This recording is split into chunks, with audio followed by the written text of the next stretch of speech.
ಕಾಳು ಗೊಜ್ಜು ಮಾಡೋಕ್ಕೆ ಸಾಸಿವೆ ಹಾಕೊತಾ ಇದ್ದೀನಿ, ಉದ್ದಿನಬೇಳೆ,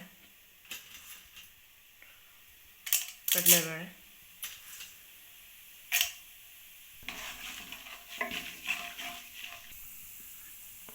ಕರಿಬೇವಿನ ಸೊಪ್ಪು ಹಾಕೊತಾ ಇದ್ದೀನಿ, ಒಣಮೆಣಸಿನ್ಕಾಯಿ, ಬೆಳ್ಳುಳ್ಳಿ ಹಾಕೊತಾ ಇದ್ದೀನಿ,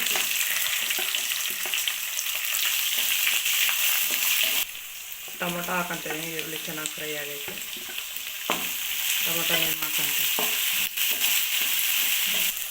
ಮೊಳಕೆ ಕಾಳು ಹಾಕೊತಾ ಇದ್ದೀನಿ, ತೊಳೆದಿಟ್ಕೊಂಡಿರೋದು. ಚೆನ್ನಾಗಿ ಮಿಕ್ಸ್ ಮಾಡ್ಕೊಳ್ಳೋಣ. ಅರಿಶಿನ ಪುಡಿ ಹಾಕೊತಾ ಇದ್ದೀನಿ, ಉಪ್ಪು ಹಾಕೊತಾ ಇದ್ದೀನಿ.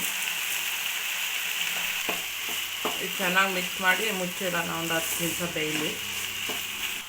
ಇದು 10 ನಿಮಿಷ ಆಗಿತ್ತು.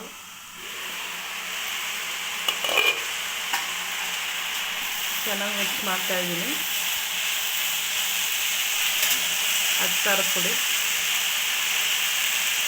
ಧನ್ಯ ಪುಡಿ ಹಾಕೋತಾ, ಗರಂ ಮಸಾಲ, ಸಾಂಬಾರು ಪೌಡ್ರು ಎಲ್ಲ ಚೆನ್ನಾಗಿ ಮಿಕ್ಸ್ ಮಾಡೋಣ.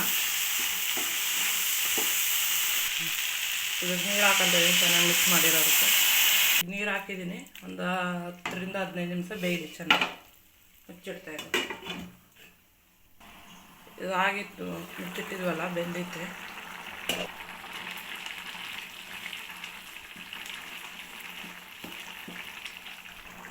ಕಾಳು ಗೊಜ್ಜು ರೆಡಿ ಆಗೈತೆ. ಕೊತ್ತಂಬರಿ ಸೊಪ್ಪು ಹಾಕೊತಾ ಇದ್ದೀನಿ,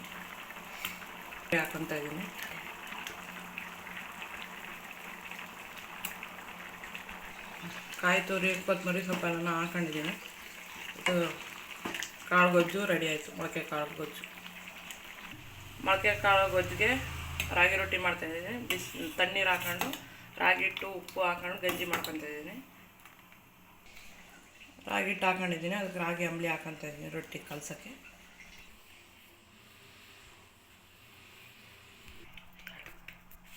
ರೊಟ್ಟಿ ತೊಟ್ಕೊತಾ ಇದ್ದೀನಿ.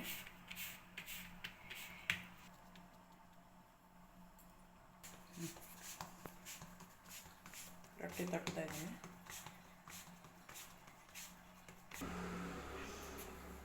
ರೊಟ್ಟಿ ಹಾಕೊತಾ ಇದ್ದೀನಿ.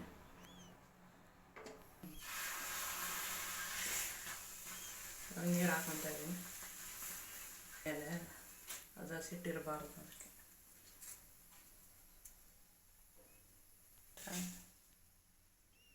ಚೆನ್ನಾಗಿ ನೀರು ಸವರ್ಕೊಂಡಿದ್ದೀನಿ. ಇವಾಗ ಉಲ್ಟಾ ಮಾಡಿ ಬೇಯಿಸ್ತೀನಿ. ಕಾಳು ಗೊಜ್ಜದ ಜೊತೆ ರಾಗಿ ರೊಟ್ಟಿ ರೆಡಿ ಆಯಿತು.